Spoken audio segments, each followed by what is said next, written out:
I've worked in the music industry in and out of studios for a long time, but freelance working out of Uxbridge kind of enabled me to sort of learn the ropes a bit and learn what to do and what not to do, really, more importantly. And now that we've moved up here, I think the ultimate goal really is to kind of everything to get, expand and bigger, and from the sort of clients that we're attracting to, the number, literally physically the number of people we can accommodate. So really, yeah, the move, the idea around this move really was just to go big, The place is owned by a good friend of mine, and I actually came to view it's a house. I actually came to view the house with him, with the estate agents, when he was looking at buying it. And as we were walking around it, before he'd even bought it, we were going, oh, this would make a mega studio, And then we sort of flirted with the idea of doing it for a while, but for one reason or another, logistically and stuff, it just didn't quite work out. And once COVID and all that sort of stuff had started having an impact, we were already, we'd already bought all the stuff, and it wasn't going to stop us, But yeah, it's definitely put a few curveballs in the plan, that's to put it mildly. But touch wood, I think things are looking good for everyone, and they're looking good here, certainly. We really lucked out on this. I think we got it in January, and they don't come about very often. So it's second hand, but they don't. Well, it's sort of it's been used. It wasn't like factory new, but they don't come about very often. And it just happened to sort of make contact with someone at Yamaha who knew of someone who was, and it was just like we just jumped on it straight away. It was like, right, get a piano van booked in, get that one. That's the one we need. We got a really good deal and sort of built up quite a good rapport with Yamaha, which is nice. Yeah, we're not officially open yet, but we've got some high-profile artists coming in that have booked, and we've got some really high-profile artists that are looking around and really interested in booking. So we feel pretty confident. So yeah, our first booking is a residential booking that's come through Capitol Records, so that's quite exciting. Then we've got, I can say, Eliza and the Bear booked in after, so that's quite exciting. TMS have been looking around the place, and they really like it, so that's quite exciting as well. And that's all within the sort of first few weeks of kind of showing people round. So yeah, we're pretty optimistic about it. We've done quite a lot of experimenting around the house. There's so many different weird and wonderful little spaces within this house, and we've kind of gone around and put mics and clapped and sung and figured out which spaces work for where. And what we discovered is that the toilet in the basement, which is just this really concrete floor, concrete walls,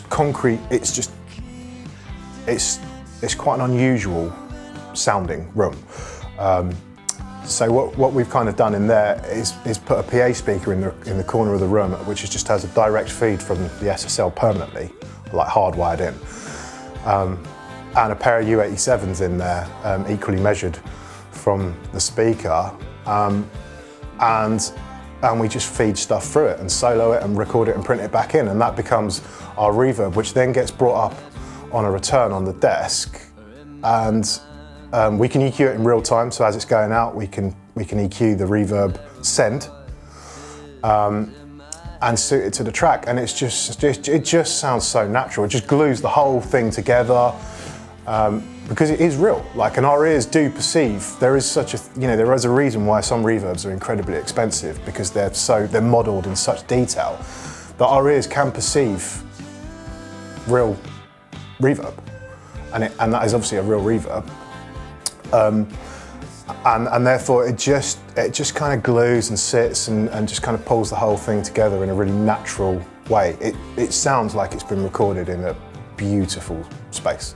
I'm actually off to Costa Rica to do a big vocal recording session, and I'm going to take the 3 Neumanns with me. I would take more if I could, but the other mics that I've got are all quite bulky and stuff, and I've got to think about travel. So I'm going to be taking the TLM 170R, which is like the most underrated microphone I think ever made. It's just... Chris Potter got me onto that actually. Richard Ashcroft's engineer. I was doing some stuff with Chris, and he was like, "You've got to hear this mic," and I ended up buying two. And then that's a really thick, kind of almost tubey sounding mic, but it's not. It's a FET mic, but it almost sounds like a tube mic. It's great on where the vocals are a little bit thin, maybe, and you want to get some kind of depth to them. And I'm going to take a U87 that we've got here, U87 AI, which is a new mic. We've got two of those as well, but I'm going to take, one of those. And that's a completely different thing. That's much more, that's got much more presence about it, maybe a bit more kind of, it's a better kind of mic for when you want to sort of sit a vocal or an instrument into a dense production, because it's a bit more scooped and a bit more kind of hyped in the top end, but still really natural. And that's a pretty standard vocal microphone, pop kind of vocal, classic pop vocal microphone. And then I'm going to take our U47 that we've got as well, which is sort of kind of plunges the gap right in the middle. The TLM's really kind of thick and warm. The U87's really kind of bright and pop, and the U47 just kind of goes, here's the mid-range. If you're missing, it's got that kind of really silky smooth. I mean, Frank Sinatra used it, not that one, but it's got that kind of silky smooth, velvety thing. It's kind of like it's sort of a cross between the two, But between those three mics, I find that I've got pretty much every basis covered, and sometimes I might even swap between them in the song. So it might be that, which I think is quite an unusual thing to do, but it might be that this particular singer that I'm dealing with, when he's singing quite low, has a really rich, big, thick sounding voice. And sometimes when he goes like quite high, he can tend to get quite kind of thin. So it might be that, I might record the verse with a U87, and when the chorus comes in, I'll switch over to the TLM or something like that, which is not particularly standard thing to do, I don't think, but we have done that before, and that's really got us out of jail and helped. But yeah, those three mics, I mean, if you can't get it right with those, then you're in trouble.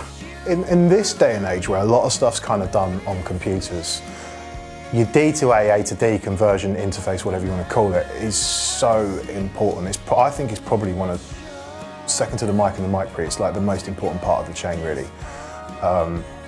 Compressors and things like that, plugins, they're all, apples and oranges. But your AD and your D to A really is such a core part of your signal path that it's really important that you get something that works for you. And we spent a lot of time,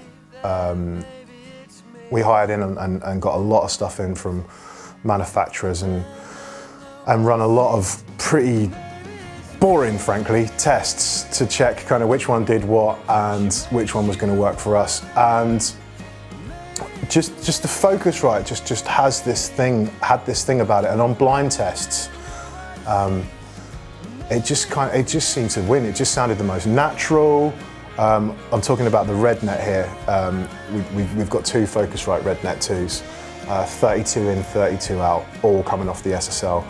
And it just sounded the most natural. What you put in, you get back, which is what I'm a big fan of. There are other converters interfaces that color, and some people are really into that.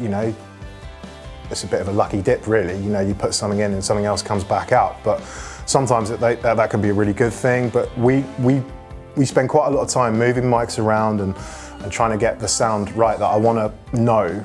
I want to have the confidence that what I'm recording is what I'm getting on the playback. And they have absolutely nailed that.